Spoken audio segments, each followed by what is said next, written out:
মধ্যপ্রাচ্যের চলমান যুদ্ধ পরিস্থিতির প্রভাব এবার পড়েছে বৈশ্বিক জ্বালানি খাতে, আর তার ঢেউ লেগেছে বাংলাদেশের শিক্ষা ব্যবস্থায়ও। জ্বালানি সাশ্রয়ের কথা মাথায় রেখে শিক্ষা প্রতিষ্ঠানে আংশিক অনলাইনে ক্লাস চালুর আলোচনা উঠলেও এই মুহূর্তে সে পথে হাঁটছে না সরকার। প্রাথমিক ও গণশিক্ষা প্রতিমন্ত্রী ববি হাজ্জাজ জানিয়েছেন, মন্ত্রিসভা আপাতত অনলাইনে ক্লাস থেকে সরে থাকার দিকেই ঝুঁকছে, যদিও এখনো কোনো চূড়ান্ত সিদ্ধান্ত আসেনি। এদিকে শিক্ষা মন্ত্রণালয়ের প্রস্তাব জোর বিজোর ভিত্তিতে অনলাইন ও সশরীরে ক্লাস চালুর পরিকল্পনাও আলোচনায় ছিল। তবে বাস্তবতা বলছে, বিশেষ করে প্রাথমিক স্তরের সব শিক্ষার্থীকে অনলাইনের দিকে যুক্ত করা এখন সবচেয়ে বড় চ্যালেঞ্জ। সব মিলিয়ে জ্বালানি সংকটের চাপের মধ্যেই শিক্ষা কার্যক্রম কিভাবে চালানো হবে সেই সিদ্ধান্তের অপেক্ষায় রয়েছে দেশ। বিস্তারিত থাকছে ডেস্ক রিপোর্টে। মধ্যপ্রাচ্যের যুদ্ধ পরিস্থিতি থেকে উদ্ভূত বৈশ্বিক জ্বালানি সংকটের প্রেক্ষাপটে শিক্ষা প্রতিষ্ঠানে আপাতত অনলাইন ক্লাস চালুর পরিকল্পনা করছে না সরকার। তবে এ বিষয়ে এখনো চূড়ান্ত সিদ্ধান্ত হয়নি।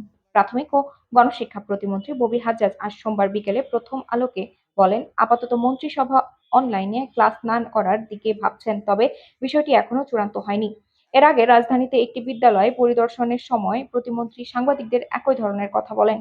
শিক্ষা মন্ত্রণালয়ের একটি প্রাথমিক পরিকল্পনায় সপ্তাহে ৬ দিন ক্লাস নেওয়ার প্রস্তাব ছিল। এর মধ্যে জোড় ভিত্তিতে ৩ দিন অনলাইনে ক্লাস ও ৩ দিন সশরীরে পাঠদানের কথা বিবেচনায় ছিল। অর্থাৎ একদিন অনলাইনে হলে পরের দিন সশরীরে ক্লাস, এভাবে পর্যায়ক্রমে পাঠদান চালানোর ধারণা নিয়ে আলোচনা হয়েছিল। গত বৃহস্পতিবার অনুষ্ঠিত মন্ত্রিসভায় বৈঠকে সিদ্ধান্ত হয়, বিদ্যুৎ সাশ্রয়ের কর্মপরিকল্পনার অংশ হিসেবে শিক্ষা প্রতিষ্ঠানের কার্যক্রম নিয়ে অংশীজনদের সঙ্গে আলোচনা করে শিক্ষা মন্ত্রণালয় পরবর্তী বৈঠকের প্রস্তাব উপস্থাপন করবে। এ সিদ্ধান্ত পরদিন তথ্য বিতরণীর জানানো হয়েছে। এ বিষয়ে গতকাল রোববার সচিবালয়ে সাংবাদিকদের প্রশ্নের জবাবে শিক্ষামন্ত্রী আ.ন.ম এহসানুল হক মিলন বলেন, সম্ভবত অংশীজনদের সঙ্গে আলোচনার পর মন্ত্রিসভার বৈঠকে যাবে। মন্ত্রিসভার বৈঠক হওয়ার পর মন্ত্রী পরিষদ বিভাগ সংবাদ সম্মেলন করবে। এর মাঝে তাদের বলা হয়েছে কিছু থাকবে।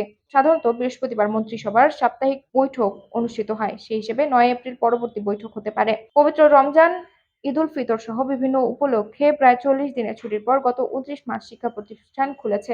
এর মধ্যে মধ্যপ্রাচ্যের যুদ্ধ পরিস্থিতির কারণে জ্বালানি সংকটে পড়েছে অনেক দেশ, যার প্রভাব বাংলাদেশেও পড়েছে।